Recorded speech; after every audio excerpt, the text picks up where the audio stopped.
సర్వశక్తిశాలి అయిన దేవునికి అతి త్వరలో రానున్న యేసుక్రీస్తు మహారాజ్కి స్తుతియు మహిమ ఘనత తరతరములకు యుగ యుగములకు ఎల్లవేళలా కలుగును గాక. మీ అందరికీ శుభములు తెలియజేస్తున్నా. ఈరోజు అంశం ఏమిటి అంటే, ఈరోజు అంశం సమయం, టైం అనేది చూడండి. ఒక వ్యక్తి టైం ఈజ్ మనీ అని చెప్తుంటారు. అంటే ఆ మనీ కంటే విలువైనది ఇదేంటండి టైం. ఎందుకంటే ఆ మనీ అనేది, డబ్బు అనేది వెళ్తుంది వస్తుంది, కానీ టైం అనేది వెళ్ళిపోయిందంటే మళ్ళీ రాదు. వస్తుంది కదా బ్రదర్, మళ్ళీ కొత్త ఏంటండి నూతన దినం వస్తుంది కదా అంటే వస్తుంది, కానీ వెళ్ళిపోయిన దినం మళ్ళీ రాదండి. అది మళ్ళీ మనము తెచ్చుకోవాలంటే ఆ రోజు మళ్ళీ మనము తెచ్చుకోలేము. ఈ రోజుల్లో చాలామంది సమయాన్ని ఏం చేస్తారండి, టీవీ చూస్తూ, కొందరు ఫోన్ చూస్తూ, ఏంటంటే వాటిలో ఒక ఆనందం వస్తుంది, మాకు నవ్వు వస్తుంది, కానీ ఆ ఆనందము, ఆ నవ్వు శాశ్వతమైందంటే కానీ కాదు. అది కొన్ని నిమిషాలకి ఆనందం ఇస్తుందేమో, తర్వాత అది మనకు కోపాన్ని తేవచ్చు, లేకపోతే మనకి నిరాశ అనేది తేవచ్చు. కానీ వాక్యాన్ని ఎప్పుడైతే మనం ధ్యానిస్తామో, దేవుని ఏంటంటే సన్నిధిని అనుభవిస్తామో, అది శాశ్వతమైన జీవాన్ని మనకు అనుగ్రహిస్తుంది. అది శాశ్వతమైన వాటి గురించి మన సమయాన్ని మనం ఉపయోగిస్తే ఏం జరుగుతుందండి, మనకు ఆ శాశ్వతమైన రాజ్యము దొరుకుతుంది. ఈ లోకంలో బస్ ఆగవచ్చేమో, లేకపోతే ఈ రోజుల్లో మనము ట్రైన్ ఆపమంటే వెళ్ళే ట్రైన్ని ఆపండి ఎక్కాలంటే ఆపేస్తారేమో, కానీ ఏంటండి ఈ టైం అనేది ఆగదు. ఆ రెండు నిమిషాలకి వెళ్ళే ట్రైను, ఆ 2ంటికి వెళ్ళవలసిన ట్రైను 2 గంటల 5 నిమిషాలకి వెళ్ళవచ్చు, కానీ ఏంటండి ఆ టైం అనేది వెళ్ళిపోతుంది. ఆ సమయం అనేది ఏంటండి ఆలస్యం అవుతుంది. అందుకని మన సమయాన్ని మనము కరెక్ట్గా యూజ్ చేసుకోవాలి. ఎందుకంటే ఆ సమయం ఏంటండి చాలా బహుమూల్యమైనది. ఎందుకంటే అది డబ్బు కంటే ఇంకా ఎక్కువ ఇంపార్టెంట్ అయినది. అది మనకు అవసరం. ఆ సమయాన్ని మనం ఒకవేళ యూజ్ చేయకపోతే, ఆ సమయాన్ని వేరే వారు యూజ్ చేసేంటండి వారు ధనాన్ని పొందుకుంటారు. వారు అక్కడున్న ఆ సమయం ద్వారా వారు పేరుని, లేకపోతే వారు ఏంటండి ఆ ధనాన్ని, లేకపోతే వారు ఏంటండి ఆ కావలసినవి వారు పొందుకుంటారు. ఇంకా మనం పొందుకోవాల్సిన ఆశీర్వాదాల దీవెనలు ఏంటండి వెళ్ళిపోతాయి. మార్టిన్ హెన్రీ అనే ఒక వ్యక్తి, ఆయన ఏమన్నారంటే, I want to burn, let me burn for God. దేవుని కొరకై నన్ను కాలిపోనివ్వండి అని చెప్తున్నారు. ఏంటంటే ఈ లోకంలో ప్రార్థన కంటే ఇంకా ఏది శ్రేష్టమైనది కాదు, లేకపోతే ఏది ఇంపార్టెంట్ అయినది కాదు. నేను ప్రార్థించాలని ఆయన సమయాన్ని ఆయన ఉపయోగించుకుంటారు. ఎవరు ఈ మార్టిన్ హెన్రీ గారు అంటే ఏంటండి, హెన్రీ మార్టిన్ గారు ఎవరు అంటే, ఈయన న్యూ టెస్ట్మెంట్, కొత్త నిబంధనని ఏం చేశారండి ఆయన ఉర్దూలో ట్రాన్స్లేట్ చేశారు. అదే వ్యక్తి పర్షియన్ లాంగ్వేజ్లో ఆయన ట్రాన్స్లేట్ చేశారు. అదే వ్యక్తి జూడో పార్సిక్ లాంగ్వేజ్లో కూడా తర్జుమా చేసిన వ్యక్తి. ఆయన ఏంటంటే దేవుని కొరకే కాలిపోవటానికి ఇష్టపడ్డాడు. అంటే దేవుని కొరకే ఆయన సమయాన్ని, మనం కొంచెం దేవుని సన్నిధిలో కూర్చున్నామంటే ఇన్ని గంటలు చెప్తారు ఈ పాస్టర్ గారు వాక్యం అంటారు. కొందరు ఏంటంటే ఎంతసేపు పాడతారు, ఈ పాడిన పాటే అని కొందరు అంటారు. కొందరు ఏంటంటే ప్రతి ఆదివారం ఉండాలా ఆరాధన, ప్రతి ఆదివారంకి వెళ్ళాలా చర్చ్, ఇంట్లో లేదా అని చాలామంది ఏంటండి ఆ సమయాన్ని వారు ఏంటంటే వేరే విషయాల కొరకే ఖర్చు పెడుతూ ఉంటారు. ఆ సమయాన్ని వేరే విషయాల కొరకే వారు అప్పగిస్తూ ఉంటారు. ఒక విషయాన్ని మనము కొలొస్సీయులకు రాసిన పత్రికలో 4వ అధ్యాయంలో 5వ వచనం చదివి మనం చూడండి, ముందుకు వెళ్దాం. సమయము పోనీయక సద్వినియోగము చేసుకొనుచు సంగమునకు వెలుపటి వారి ఎడల జ్ఞానము కలిగి నడుచుకోండి.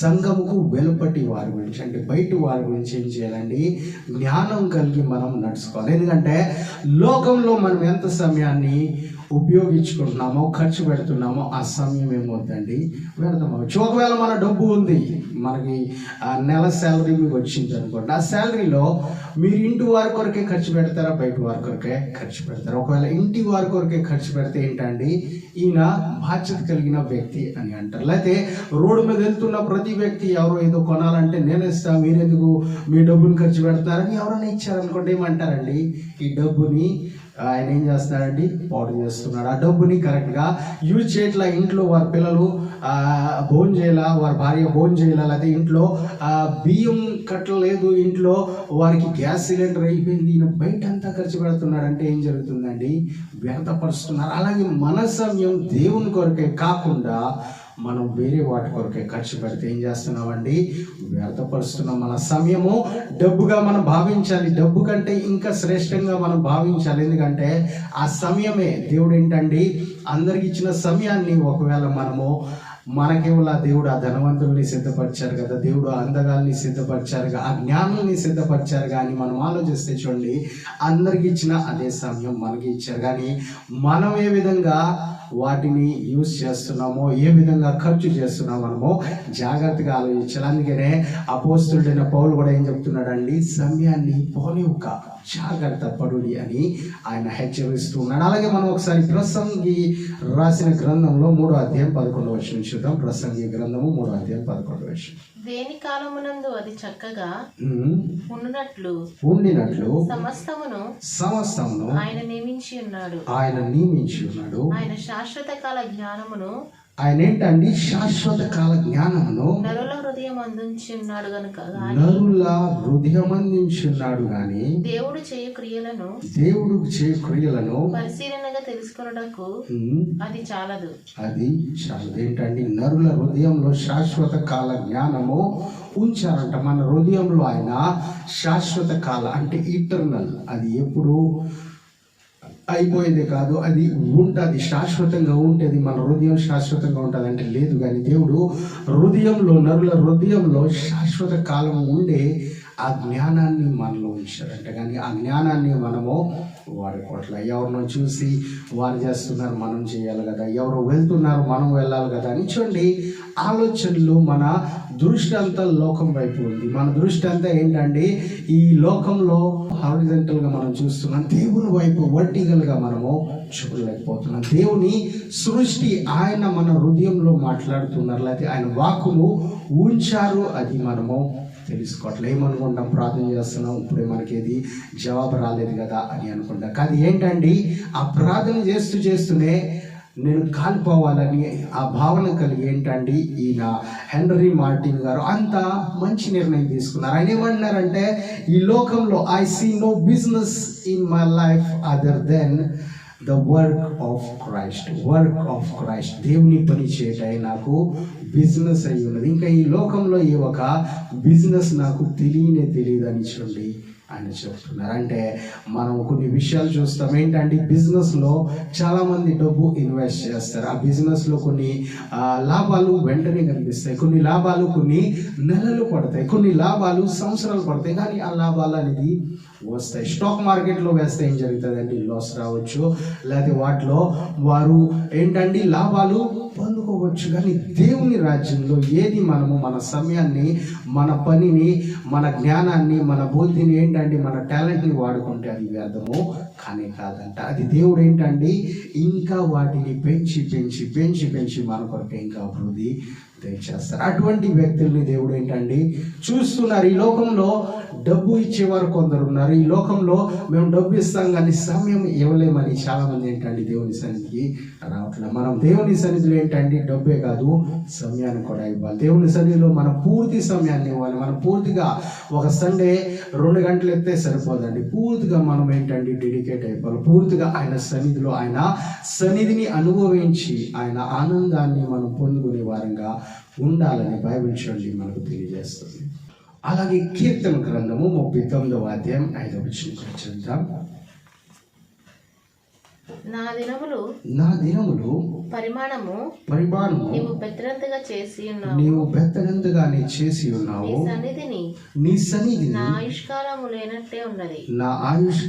లేనట్టే ఉన్నది. ఎంత స్థిరుడైనను ప్రతివాడు కేవలము వట్టి ఊపిరి వలె ఉన్నారు. ఏంటండి ఆయుష్కాలం ఎలా ఉందంట, బెత్తడి వలె. ఇంగ్లీష్ లో హ్యాండ్ బ్రెత్, ఒక చెయ్యి ఒక ఏంటండి చిన్నప్పుడు ఆడుకునే సమయంలో ఆ లెక్కలే అంటే ఆది ఎలా చూసేవారంటే చేతులతో చూసేవారు. అలాగే ఈ కీర్తనకారుడు కూడా ఆయన ఆయుష్ అంతే ఉన్నదని చెప్తున్నారు. అంటే చాలా తొందరగా అది సమాప్తం అయిపోతుంది, లేకపోతే ముగించబడుతుందని చెప్తూ ఉన్నారు. అంటే ఆయుష్ కాలంలో దేవుడు ఇచ్చిన ఆయుష్ చాలా తక్కువగానే ఉంది. ఈ రోజుల్లో మనకున్న 60 సంవత్సరాలు చాలా ఎక్కువగా చాలా మంది భావిస్తారు. లేకపోతే చదువుకునే పిల్లలు ఏంటంటే ఈ సంవత్సరం అంతా చదవాలా, ఈ 6వ తరగతి ఈ సంవత్సరం అంతా చదవాలా, ఈ 7వ తరగతి అంటారు. కానీ 10వ తరగతికి వచ్చేసరికి అబ్బో ఈ సంవత్సరం కూడా సరిపోదు, ఎంత పెద్ద పోర్షన్ ఇచ్చారు, ఎటా చదువుతామని వారికి చూడండి. ఆ టైం అనేది ఆ సంవత్సరంలో ఉన్న సమయము వారికి అప్పుడు అర్థమవుతుంది. 10వ తరగతిలో, మళ్ళీ 12వ తరగతిలో, గ్రాడ్యుయేషన్లో, అలాగే ఎగ్జామ్స్ సమయంలో మనకేంటంటే తర్వాత మనం సంవత్సరం అంతా చదివింది ఆ 3 గంటల టైంలో రాయాలంటే చాలా కష్టమైపోతుంది. అంటే ఆ నిజమైన వాల్యూ అప్పుడు తెలుస్తుంది, ఎప్పుడైతే మనం ముందుగా ఆ సంవత్సరాన్ని మంచిగా వాడుకుంటే, మంచిగా చదువుకునే విషయం కొరకే, ఆ సమయాన్ని చదువుకుంటాం కొరకే మనం వాడుకుంటే ఏం జరుగుతుందండి, ఆ లాస్ట్ మూమెంట్లో చాలా క్విక్గా మనము రాయగలుగుతాం, చాలా స్పీడ్గా మనం ఏం చేస్తామండి రాయగలుగుతాం. కానీ ముందుగా మనము క్విక్గా లేకుండా ఆ సమయం వచ్చినప్పుడు ఆటోమేటిక్గా జరిగితే అంటే ఇది లాస్ట్లో ఆటోమేటిక్గా జరగవండి. ఎప్పుడైతే ముందుగా మనము సిద్ధపడతామో, ప్రాక్టీస్ చేస్తామో, అది లాస్ట్లో ఆటోమేటిక్గా జరుగుతుంది. మనం ఏం చేస్తామండి, బుద్ధి లేని కన్యకులు వెళ్ళి ప్రభువా ప్రభువా తృప్తి అని చెప్తే మీరెవరో నాకు తెలియదు అన్నారు. మీరు లేట్ అయ్యారని చెప్పట్లా, లేట్ అయ్యారు. నిజంగా చూస్తే వారు ఆలస్యం అయ్యారు. వారి సమయాన్ని వారు ఏంటండి కరెక్ట్గా ముందుగా యూజ్ చేయాల.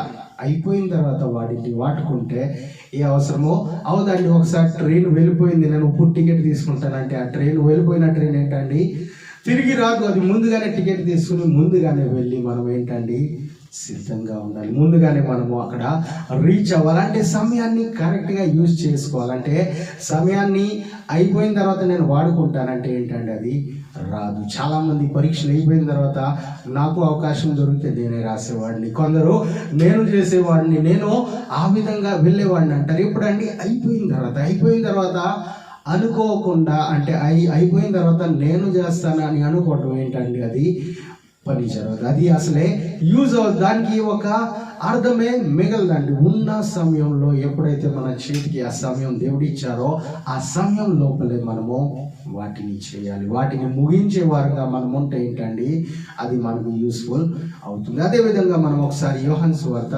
7వ అధ్యాయం 6వ వచనం చూద్దాం.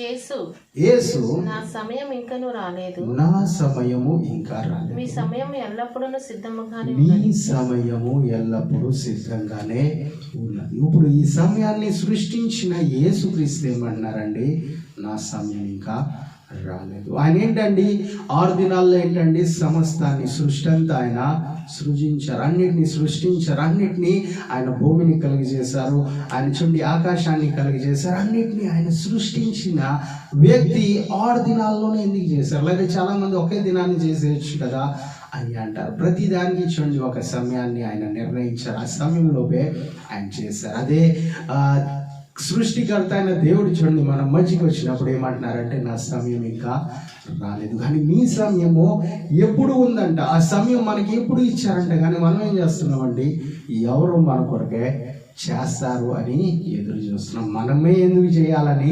చేయలేకపోతున్నారు. చాలామంది ఏంటంటే అవకాశాలని వారు ఎదురు చూస్తున్నారు. చాలామంది దొరికితే అవకాశం నేను చేస్తాననే వారు కొందరు ఉంటే నాకు బదులు ఎవరు చేస్తే బాగుండేది అని చూడండి అనేకులు ఈ లోకంలో కనిపిస్తున్నాం. ఆ సమయం ఏంటండి పోతుంది వస్తుంది. ఏదో మనము నార్మల్గా ఏదో పైనుంచి ఎవరు లేరని మనల్ని పంపించలేదు, కానీ మనమే చేయాలని దేవుడు మన కొరకు ఏంటండి అనేక పనులు ఆయన రాజ్యం కొరకే సిద్ధపరిచారు. ఎప్పుడైతే మనం చేస్తామో, ఎప్పుడైతే చేయాలని మనము ముందుకు వెళ్తామో దేవుడు ఆ పనుల్ని మన ద్వారా చేయిస్తారండి. దేవుడు మన కొరకే ఎందుకు సిద్ధపరిచారంటే మన ద్వారానే చేయించాలని ఆయన ఇష్టపడుతున్నారు. మన కొరకు మనల్ని ఎందుకు ఆయన పంపించారంటే చాలా పనులు ఉన్నాయి, చాలా విషయాలు ఉన్నాయి. అంటే ఆయన స్వయంగా చేయొచ్చు, వేరే వారి ద్వారా కూడా చేయొచ్చు, కానీ మన కొరకే ఆయన ఎదురు చూస్తున్నారు. అబ్రహాం చేసిన వాగ్దానం ఏంటంటే మోషే వచ్చేంత వరకు దేవుడు ఆగరు. ఆ మోషే కాలంలోనే మోషే ద్వారానే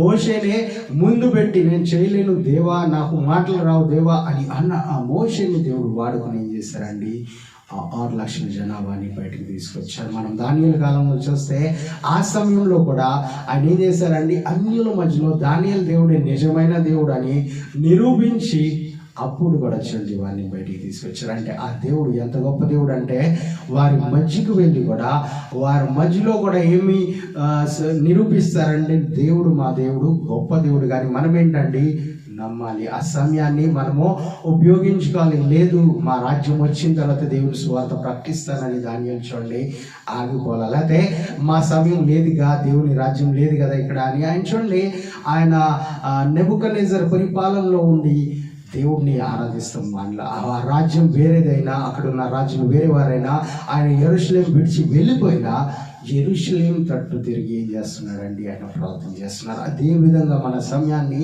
ఏంటండి మనము దేవుని వైపు చూసి మనము ప్రార్థన చేయాలి. మనం అనుకుంటాం ఏంటి దేవుని రాజ్యం లేదు కదా, ఈ కాలంలో మనం ప్రార్థన చేసే సమయంలో అనేకులు ఆటంకపరుస్తున్నారు కదా, అనేకులకి ఇష్టం లేదు కదా, అనేకులు వాటిని అభ్యంతరపరుస్తున్నారు కదా, ఎందుకు చేయాలని అనుకుంటే చూడండి వారి ఇష్టం కాదు, కానీ మనము దేవుని ఇష్టాన్ని చూడాలి. ఏ సమయం ఎలాగున్నా మనం ప్రార్థన అనేది మానకూడదండి. ఆ చెరసాల్లో ఉన్న అపోస్తలుడైన పౌలు శీల ప్రార్థన చేశారు. ఏమైందండి, భూకంపం వచ్చింది. వారే కాదు అక్కడ ఉన్న అన్యజనులు కూడా ఏమయ్యారండి, ఆ బంధకాల నుంచి బయటకు వచ్చారు. అలాగే ఈ రోజుల్లో ఉన్న బంధకాల నుంచి బయటకు రావాలంటే మనం ఆరాధించాలి, నిజమైన దేవుణ్ణి ఆరాధించాలి. ఇది 2025 లేకపోతే ఇంకా కాలం మనకు టైం దొరకట్లేదుగా. ముందుండే ఆ జనాలు ఇంట్లోనే పని చేసేవారు, లేకపోతే బయటే వారికి పనులుండే అక్కడే వారు చేసేవారేమో, కానీ ఈ కాలంలో ప్రార్థన చేస్తానికి సమయం లేదు, లేకపోతే ఈ కాలంలో దేవుణ్ణి ఆరాధిస్తానికి సమయం లేదు. టైం లేని జనరేషన్లో మనం వచ్చామని చాలామంది ఏంటండి టైంకి విలువట్ల, దేవుని సన్నిధికి విలువట్ల, దేవునికి ఇచ్చే ఆ టైంని దేవుడికి ఇవ్వలేకపోతుంది. అలాగే కొరింథీయులకు రాసిన మొదటి పత్రిక 7వ అధ్యాయం 29వ వచనం కూడా చదువుదాం. సహోదరులారా నేను చెప్పినదేమనగా కాలము సంకోచితమై ఉన్నది కనుక ఇక మీదట భార్యను కలిగిన వారు భార్యలు లేనట్టును ఏడ్చువారు ఏడవనట్టును సంతోషపడనట్టు ఏంటండి 31వ వాక్యంలో రాసి ఉన్నారు. ఎలా అనగా ఈ లోకపు నటన గతించుచున్నది. అంటే లోకంలో ఉన్నవని గతించిపోతున్నాయి అయినా మేము అదే చేస్తామంటే ఏంటండి సమయాన్ని వ్యర్థపరుస్తున్నారు. సముద్రం తీరాన్న మనం చూస్తే ఏంటండి సముద్రం ఒడ్డున ఏం చేస్తారంటే పిల్లలు డ్రాయింగ్ ఇస్తూ ఉంటారు, మంచి మంచి చిత్రాలు వారికి ఇస్తూ ఉంటారు. కానీ అలలు వచ్చి ఆ నీళ్లు పైకి వస్తే ఏం జరుగుతాయండి, ఆ నీటి ద్వారా అవన్నీ కొట్టుకుపోతాయి. చాలామంది చిన్న చిన్న ఇల్లులు కడుతూ ఉంటారు, చాలామంది విగ్రహాలు చేస్తూ ఉంటారు, అవన్నీ ఏమవుతాయండి కొట్టుకుపోతాయి. చాలామంది బొమ్మలు చేస్తూ ఉంటారు, అవన్నీ ఏమవుతాయండి కొట్టుకుపోతున్నాయని చాలాసార్లు ప్రయత్నించి ఇంకా ఏం చేస్తారండి ఆఖరికి మానేస్తారు. ఈ రోజుల్లో ఫోన్లు ఉన్నాయి కాబట్టి ఫోన్లో మంచిగా ఒక ఫోటో క్లిక్ చేసి వదిలేస్తారా. కానీ మన లైఫ్లో మనం ఏం చేస్తున్నాం అండి, లోకంలో అన్నీ వెళ్ళిపోతాయని తెలిసిన మంచి అందమైన ఇల్లులు కట్టుకుంటున్నారు, మంచిదే. లేకపోతే చాలామంది మంచిగా ఏంటండి వాహనాలు కొనుక్కుంటున్నారు, మంచిగా వస్త్రాలు కొనుక్కుంటున్నారు.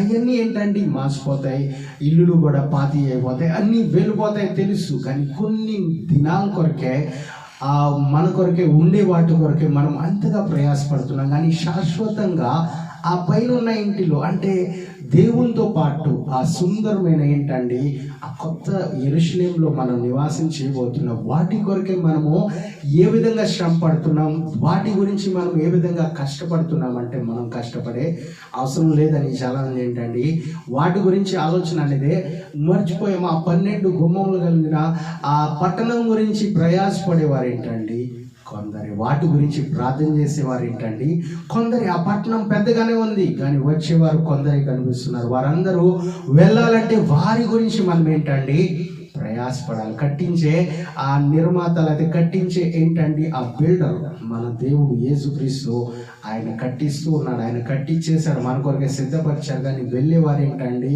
మనం ఒకరమేమన్నా లేకపోతే మనతో పాటు అనేకులు వస్తున్నారు. మన ఇంటి గురించి మనం చూడండి మంచి ఇటుకలు, మంచి సిమెంటు, మంచి కలర్లు మనము సిద్ధపరుస్తున్నాం. కానీ ఆ రాజ్యం కొరకే మనం ఏం చేస్తున్నామో జాగ్రత్తగా ఆలోచించాలండి. ఎందుకంటే సముద్రం తీరాన్ని ఏ విధంగా అయితే నీళ్లు వచ్చి అది అన్నీ ఏం చేస్తాయండి, పూర్తిగా దాన్ని నాశనం చేసి వెళ్ళిపోతుందో, అలాగే లాస్ట్లో ఏమవుతుందండి, ఈ ప్రపంచమంతా ఒక గుడ్డ చుట్టబడినట్లు, లేకపోతే ఒక స్క్రోల్ ఏంటండి, స్క్రోల్ అయినట్లు అంతా వెళ్ళిపోతుంది. ఆకాశం కూడా చుట్టబడుతుంది, భూమి కూడా చుట్టబడుతుంది. మనము ఎక్కడ ఉంటాము, మనము ఏ పరిస్థితిలో ఉంటామో వాటి గురించి, శాశ్వతమైన వాటి గురించి మనం ఏంటండి ప్రయాసపడాలి. అలాగే ఒకసారి మనము 89వ కీర్తన 47వ మాటను కూడా ఒకసారి చదువుదాం. నా ఆయుష్కాలము ఎంత కొద్దిదో జ్ఞాపకం చేసుకున్నాము. ఎంత వ్యర్థముగా నీవు నరులందరినీ సృజించున్నావు. ఏంటండి, ఈ కీర్తనకారుడైన యెతాను చెప్తున్నారు, నరులైన వారిని ఎందుకు నువ్వు ఇలాగా సృష్టించావు, వ్యర్థంగా వారిని సృష్టించా అంటే వ్యర్థంగా దేవుడు మనిషిని సృష్టించాడంటే కాదు. మనము యెషయా గ్రంథంలో చూస్తే ఏంటంటే దేవుని మహిమ కొరకే మనిషిని సృష్టించారు. కానీ ఎక్కడుంది దేవుని మహిమ? నిజంగా దేవుణ్ణి మహిమపరుస్తున్నారా అంటే ఏంటంటే ఈ లోకంలో వెళ్ళిపోతున్న వాటి గురించే అనేకులు ప్రయాసపడుతున్నారు. ఎప్పుడు ఉండని వాటి గురించే ఈ లోకం అంతా ఏంటండి ప్రయాసపడుతుంది. అది మనల్ని ఏంటండి బాధ పెడుతుంది అని తెలిసిన అనేకులు వాటి గురించే ప్రయాసపడుతున్నారు. ఏంటండి, ఆ సిగరెట్ కొన్ని నిమిషాలు వారికి ఆనందం ఇచ్చిన తర్వాత ఏంటంటే జబ్బునే మిగిల్చి వెళ్ళిపోతుంది. ఈ లోకంలో టీవీలు చూస్తూ నవ్వుకుంటున్న వారు ఏంటంటే కొన్ని నిమిషాలు ఆనందం ఇచ్చిన తర్వాత దుఃఖమే మిగిల్చి వెళ్ళిపోతుంది. అయినా ఆ టీవీలో చూస్తారు, అయినా ఆ సినిమాలు చూస్తారు, అయినా ఆ సీరియల్లే చూస్తారు. ఏంటండి, ఈ లోకంలో ఒకవేళ మనము ఏదో విషకరమైన వాటిని త్రాగి అది బాగుంది అని తాగిన తర్వాత ఏంటండి మనకు బలం వస్తుందా? కాదు. ఏమొస్తుందండి, మనకు మరణం అనేది వస్తుంది. అలాగే ఈ లోకంలో ఉన్నవన్నీ వెళ్ళిపోతాయంట. ఒకవేళ మనం వాటితో అటాచ్ అయిపోయామంటే ఏమవుతామండి, వాటితో పాటు మనం కూడా వెళ్ళిపోతాం, వాటితో మనం కూడా ఏంటండి సర్వనాశనం అయిపోతాం. కాబట్టి దేవుడు మనకేంటండి వాక్యం అనే ఆయుధం ఇచ్చారు, ప్రార్థన అనే ఆయుధం ఇచ్చారు. మనం ఈ లోకంలో ఉన్న ప్రార్థన చేస్తూ ఉంటే ఏంటండి మన మనసు ఎక్కడికి వెళ్తుందంటే దేవుని వైపు వెళ్తుంది. మనం ఎప్పుడైతే ప్రార్థన చేస్తామో మనము ఏదో అడిగడానికి వస్తాం, కానీ దేవుడు ఇచ్చే వాటిలో ఏం చూస్తామంటే అద్భుతాలు చూస్తాం. దేవుడు ఇచ్చే వాటిలో మనం ఏం చూస్తామంటే ఆయన ప్రేమను మనము చూస్తాం. దేవుడు ఇచ్చే వాటిలో మనం ఏం చూస్తామంటే శాశ్వతమైన రాజ్యాన్ని మనం చూస్తాం. మనం అడుగుతాం, దేవా నాకు ఇల్లు. దేవుడు ఇచ్చిన తర్వాత ఆ ఇల్లును పొందుకున్న తర్వాత మన ఆశ ఇంకా పెద్ద ఇంటి మీదకి వెళ్ళిపోతాయి. అది వెళ్తూ వెళ్తూ ఏంటండి ఆయన సన్నిధిలో ఎప్పుడైతే ప్రార్థన చేస్తామో దేవుడు ఏంటండి పరలోక రాజ్యాన్ని చూపిస్తారు. ఎందుకంటే అదే మన నిత్య నివాసం అయి ఉన్నది, అదే మన ఏంటండి నిత్య స్థలమై ఉన్నది, అదే మన నిత్య కుటుంబం అయి ఉన్నది. అక్కడే దేవుడు పరలోక తండ్రిని చూపిస్తుంటారు. ఎందుకంటే చాలాసార్లు మన తల్లిదండ్రులు ఇవ్వలేనిది ఏంటండి, చాలా మంది తల్లిదండ్రులు డబ్బు ఇస్తారేమో, వారికి స్కూల్ ఫీజు కడతారేమో, కానీ అంత టైము ఇవ్వలేరు. కానీ మన పరలోకపు తండ్రి ఏం చేస్తున్నారండి, ఆ సమయాన్ని మనకు ఇస్తూ ఉన్నారు. మన సమయము చాలా తక్కువే, కానీ ప్రతిరోజు మనం ఏ విధంగా వాడుకుంటున్నామో మనము జాగ్రత్తగా పరిశీలించాలండి. ఎందుకంటే దేవుని రాకడ చాలా సమీపమై ఉన్నది. ఆయన రాక ముందు మనం ఏంటండి సిద్ధపడాలి. వచ్చిన తర్వాత జరిగిపోతే ఆటోమేటిక్ అంటే ఇది ఆటోమేటిక్గా జరిగేది కాదండి. కొన్ని విషయాలు ఆటోమేటిక్గా జరుగుతాయేమో, కానీ కొన్ని విషయాలు మనం వాటిని సెలెక్ట్ చేసుకోవాలి. వాటిని మనం చేస్తేనే కానీ మన కొరకే అది జరగదు. దేవుడు చేయవలసింది మన కొరకే చేశారండి, కానీ మనము ఇవ్వాల్సింది సమయము, మనం ఇవ్వాల్సింది అంతా మనం ఏం చేయాలండి దేవునికి అర్పించు. అలాగే కొరింథీయులకు రాసిన 2వ పత్రిక 6వ అధ్యాయం 2వ వచనం పరిశీలిద్దాం. అనుకూల సమయం నందు నీ మొర ఆలకించి రక్షణ దినమందు నిన్ను ఆదుకొంటిని. ఏంటండి అని ఆయన చెప్పుచున్నాడు. అనుకూల సమయం ముందు ఏంటండి ఆయన మన మొర ఆలకించిన. ఆ అనుకూల సమయం వరకు మనం వెయిట్ చేస్తున్నామా, మనం ఎదురు చూస్తున్నామా అంటే అనుకూల సమయం కొరకే మనం వెయిట్ చేస్తున్నాం. మనం చూస్తాం ఏంటండి అపోస్తలుడైన పౌలు రాత్రంతా వాక్యం చెప్పేవారు. ఏంటంటే ఆ సమయం కొరకే ఎదురు చూసేవారు. మనం చూస్తే ఆ దానియేలు ఏంటండి ఆ 21 దినం వరకు ఆయన ప్రార్థన చేస్తూనే ఉన్నారు. ఏంటండి అనుకూల సమయం వచ్చేంత వరకు. ఎందుకంటే అక్కడ పెద్ద యుద్ధం జరుగుతుంది. ఇక్కడ దానియేలు గారికి పాపం తెలియదేమో కానీ అక్కడ యుద్ధం జరుగుతుందని ఏంటంటే ఈయన ప్రార్థన ఇంకా పెంచుకుంటూనే ఉన్నాడు. మనము ప్రార్థిస్తున్నాం, మనం ఆరాధిస్తున్నాం, కానీ అనుకూల సమయం వరకు మనము వాటిని కొనసాగిస్తున్నాము. మనం విశ్వసిస్తున్నాం కానీ మన విశ్వాసాన్ని ఇంకా మనము కొనసాగిస్తున్నాము. ఎప్పటి వరకు అంటే అనుకూల సమయం వరకు, అనుకూల దినం వచ్చేంత వరకు, రక్షణ దినం వచ్చేంత వరకు మనం ఎదురు చూస్తూనే ఉండాలి. మనము ఆయన కొరకే వెయిట్ చేస్తూనే ఉండాలి. ఎందుకంటే ఆయన వస్తారు, చెప్పిన దేవుడు నిజంగానే వస్తారు. ఆయన ఏంటండి తప్పించుకోవాలంటే ఆ శిలువ యాగం సమయంలోనే ఆయన తప్పించుకోవచ్చు. ఆ కాలంలో ఆయన రాకుండా దూతను పంపించి లేకపోతే ఎవరినో బలాద్యుడిని దావీదు లాంటి వారిని పంపించి ఏం చేసేవారండి, ఆయన్ని మన కొరకే ఏం చేసేవారండి, సిలువ అర్పించవచ్చు. అంటే వాటి ద్వారా మనకు పూర్తి రక్షణ ఉండదు. ఆయన తప్పించుకోవచ్చు కానీ ఆయన తప్పించుకోలేదండి. ఆ సమయంలోనే ఏంటండి మన కొరకే మరణించే ఆ సమయంలోనే ఆయన తప్పించుకోలేదండి. యేసుక్రీస్తు ఏంటండి నిజంగా మనల్ని ఎత్తి మనల్ని ఏంటండి పరలోక రాజ్యంలో తీసుకెళ్లే సమయంలో ఎందుకు రారండి, ఆయన తప్పనిసరిగా వస్తారు. కానీ మనం ఏంటండి మన సమయాన్ని వినియోగించుకోవాలి. మన సమయాన్ని ఆ అనుకూల సమయం వచ్చేంత వరకు మన విశ్వాసాన్ని కొనసాగించుకోవాలి. ఏదో ఒకసారి చేసాం జీవితం అంతా అదే పని మీద ఆధారపడతామంటే అది జరగదండి. మన విశ్వాసం ప్రతిరోజు ఇంకా పెరుగుతూ ఉండాలి. ఆయన వచ్చే సమయంలో మనం ఏంటంటే పూర్తిగా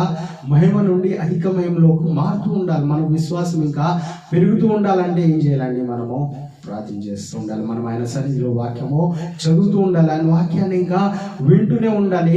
ఇది నాకు తెలుసు కదా అని చాలా మంది ఏంటండి దానియేలు గురించి చెప్తే వెళ్ళిపోతారు, చాలా మంది హెజ్కియా గురించి చెప్తే వెళ్ళిపోతారు, చాలా మంది దావీదు గురించి చెప్తే వెళ్ళిపోతారు. కానీ వాటిలో దేవుడు చూడండి కొత్తగా ఏం మాట్లాడుతున్నారో మనము వినాలి. అదే దావీదు ద్వారానే అనేక కొత్త విషయాలు దేవుడు ఈ కాలంలో మళ్ళీ మాట్లాడుతున్నారు. ఇంకా రానున్న రోజుల్లో ఇంకా గొప్పగా మాట్లాడబోతున్నారు. కానీ మనం ఏం చేస్తున్నాం, వాటిని మన సమయాన్ని ఖచ్చితంగా మంచిగా ఉపయోగించుకోవాలనే వాక్యం సెలవిస్తుంది. ఒక మాటను మనం చూసి ముగించుకుందాం అండి.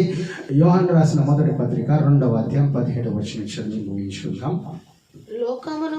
లోకమును దాని ఆశయు గతించిపోవచ్చున్నది, కానీ దేవుని చిత్తమును జరిగించువాడు నిరంతరమును నిలుచును.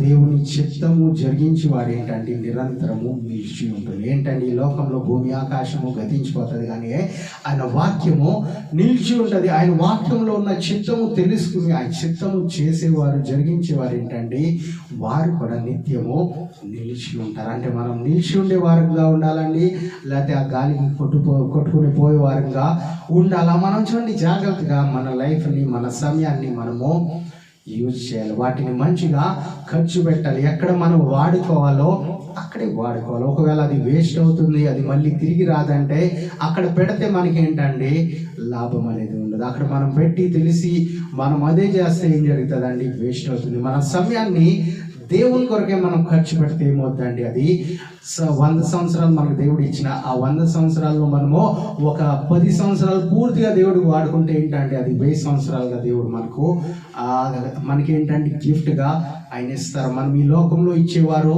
డబ్బుకి ఇంట్రెస్ట్ ఇస్తారేమో, బంగారానికి ఇంట్రెస్ట్ ఇస్తారేమో, ఇంకా అనేక విషయాల్లో వారు ఏంటండి వడ్డీ చేసేస్తారేమో. కానీ మన దేవుడు ఏంటండి సమయాన్ని కూడా తిరిగి ఇచ్చే దేవుడు. మన దేవుడు కూడా ఏంటండి మరణం వైపు కాకుండా మనకు శాశ్వత రాజ్యం వైపు. మనం ఈ లోకంలో చిన్న సమయం వేస్తే దేవుడు ఏంటండి ఆయన మొత్తం సమయం ఆయన ఏం చేస్తున్నారండి. ఈరోజు మనం చూస్తే ఆయన కొనగక నిద్రపోక మన కొరకే ఎదురు చూస్తున్నారంట, మన క్షేమం కొరకే ఆయన ఎదురు చూస్తున్నారంట. అటువంటి సమయంలో ఆయన ఎదురు చూసే ఆ దేవుని వైపు మన కన్నులు ఎందుకు వెళ్ళట్లా, ఎదురు చూసే ఆ దేవుని వైపు మన మనసు ఎందుకు వెళ్ళట్లేదంటే ఏంటండి మన మనసు అంతా లోకం వైపు ఉన్నది. మన మనసు అంతా ఏంటంటే ఎప్పుడు రెస్ట్ దొరుకుతుందో, ఎప్పుడు జీతం వస్తుందో ఆ టైంని చాలా మంది లెక్క పెడుతున్నారు. చాలా మంది నా పుట్టినరోజు ఎప్పుడు వస్తుందో వాటి గురించి ఎదురు చూస్తారు. చాలా మంది ఏంటండి నాకు వచ్చే ఆ పెన్షన్ ఎప్పుడు వస్తుందో వాటి గురించి ఎదురు చూస్తారు. చాలా మంది ఏంటండి ఎవరు ఇవ్వబోయి అవి నాకు ఎప్పుడు ఇస్తారని ఎదురు చూస్తారు. చాలా మంది పిల్లలు తల్లిదండ్రుల ఆస్తులు నాకు ఎప్పుడు వస్తాయని ఎదురు చూస్తారు. కానీ దేవుడు వచ్చే సమయం చాలా దగ్గర అయ్యింది, ఆయన రాకడ చాలా దగ్గరలో ఉంది, సమీపంగా ఉంది అని చూడండి ఎదురు చూసేవారు చాలా తక్కువ మంది. ఆ సమయాన్ని కరెక్ట్గా యూజ్ చేసేవారు చాలా తక్కువ మంది కనిపిస్తున్నారు. కాబట్టి అపోస్తులైన పౌలు మళ్ళీ మళ్ళీ చెప్తున్నారు ఏంటంటే సమయాన్ని కరెక్ట్గా యూజ్ చేయమని చెప్తున్నారు. అలాగే దావీదు మహారాజు కూడా ఏంటంటే ఆయన సమయాన్ని ఏ విధంగా వాడుకోవాలో మనకు తెలియజేస్తారు. బైబిల్లో అనేక భక్తులు ఆ సమయం గురించి రాసి ఉన్నారు. మనం వాటిని కరెక్ట్గా మనం తెలుసుకుని ఏంటంటే దేవుని రాకడికి ముందే మనం ఆ సమయాన్ని దేవుని కొరకే అప్పగిస్తే, దేవునికి మనం ఉపయోగించుకుంటే ఏం చేస్తారండి, దేవుడు మనకు ఆ సమయాన్ని మళ్ళీ తిరిగి ఇస్తారు. ఈ లోకంలో మనము ఏంటి బ్రదర్, మేము చర్చికి రాకుండా ఉంటే, మేము ఒక షాప్లో కూర్చుని ఉంటే మాకు ఎన్నో వేలు వచ్చాయి అనుకుంటారు. కానీ ఆ వేలు వచ్చినా, లక్షలు వచ్చినా, కోటి రూపాయలు వచ్చినా ఏంటంటే అది వెళ్ళిపోతుంది. అది వెళ్ళిపోకపోయినా ఏంటంటే మన దేవుని శాశ్వతమైన రాజ్యాన్ని లాగకపోతుందేమో. కాబట్టి మనం ఏంటంటే ఆ డబ్బును కాక మనం ఈ లోకంలో ఉన్న వాటి కొరకే కాకుండా మనం ఏంటంటే దేవుని రాజ్యం కొరకే మన సమయాన్ని ఉపయోగిస్తే ఏంటంటే దేవుడు ఇంకా ఉన్నతమైన సమయాన్ని ఏంటంటే అది శాశ్వతమైన రాజ్యంలో మనకు ఆయన చేర్చుకునే ఏంటండి ఆ భాగ్యం మనకు దొరుకుతుంది. కాబట్టి మనం నిజంగా మన సమయాన్ని మంచిగా వాడుకుందాం. అందరు కళ్ళు మూసుకున్నట్లయితే చిన్న ప్రార్థన చేసి మనం ముగించుకుందామండి. Heavenly Father, we come before you in the name of our Lord and Savior Jesus Christ. ఈరోజు ఎవరైతే మీ ప్రియ బిడ్డలు ఈరోజు వాక్యం విన్నారు ప్రభు, వారందరి జీవితాల్లో కార్యాలు చేయండి. మీరు వారితో మాట్లాడండి, వారిని దీవించండి, ఆశీర్వదించండి. ఒకరు నశించుకోకుండా, వారి సమయాన్ని వ్యర్థపరచుకోకుండా మేము ప్రభు మా సమయాన్ని పూర్తిగా మీకు అప్పగించే వారంగా ఉండడానికి సాయం తెచ్చండి. మేము ఎంత బిజీగా ఉన్నా ప్రభా, రోజుకి కనీసం 2 గంటలు, కనీసం 3 గంటలు ప్రభా, వాటికంటే ఎక్కువ ఇచ్చే వారంగా మమ్మల్ని అందరినీ ఇచ్చేయండి. మేము ఈ లోకంలో ఎంత సమయం మేము వాడుకున్నా, ఎవరికి మేము ఎంతగా మేము ఆ సమయాన్ని వారి కొరకే ఇచ్చినా, ఎవరి కొరకే మేము ప్రభా ఎక్కువగా మేము వారి కొరకే ప్రయాసపడినా ఎవరు గుర్తించరు. కానీ మీరు మా కొరకే గుర్తిస్తున్నారు ప్రభా. మేము ఇచ్చిన ప్రతి సెకండ్ని, ప్రతి నిమిషాన్ని మీరు ప్రభా గుర్తిస్తున్నందుకు వందనాలు చెల్లిస్తున్నాను. అన్ని విషయాల్లో మీరు మా కొరకే ముందుగానే మీరు ప్రభా మమ్మల్ని నమ్మి ఆ శిలువ మీద మరణించి మళ్ళీ తిరిగి లేసారు. ఎందుకంటే మేము నీతిమంతులుగా మారాలని దేవా, మీరే మమ్మల్ని నీతిమంతులుగా మారుస్తున్న దేవా. మేము ప్రభు మా సమయాన్ని వ్యర్థపరచుకోండి. ఇంత సమయం మేము వ్యర్థపరిచి మా స్నేహితులు ఉన్నారు, మాకు ఇల్లు ఉంది కదా, మాకు ఆస్తులు ఉన్నాయి కదా, అది చూసుకోవాలని మా సమయాన్ని వ్యర్థపరచుకున్నామేమో ప్రభు. మాకు నిజమైన దేవుడు ఉన్నారు, ఆ దేవుణ్ణి చూడలేకపోతున్నామేమో. ఆ దేవుణ్ణి చూసే విధంగా మీ వైపు మేము వచ్చే విధంగా మమ్మల్ని అందరికీ సాయం దయచేసి మీరు కృపను అనుగ్రహించండి.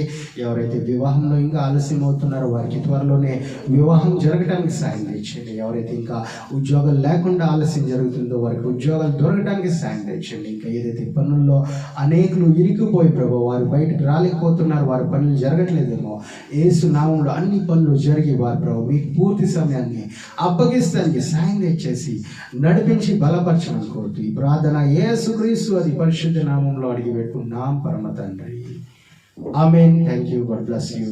మా మొదటి ఆరాధన లూనావాల యందు ప్రతి ఆదివారం 10:30 గంటల నుండి 1:30 వరకు జరుగును. అలాగే రెండవ ఆరాధన నెరూలులో 5 గంటల నుండి 6:30 గంటల వరకు జరుగును.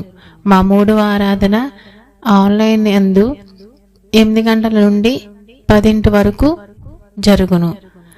మా వివరముల కొరకు మా యొక్క ఫోన్ నెంబర్ని కాంటాక్ట్ అవ్వాల్సిందిగా కోరుచున్నాం.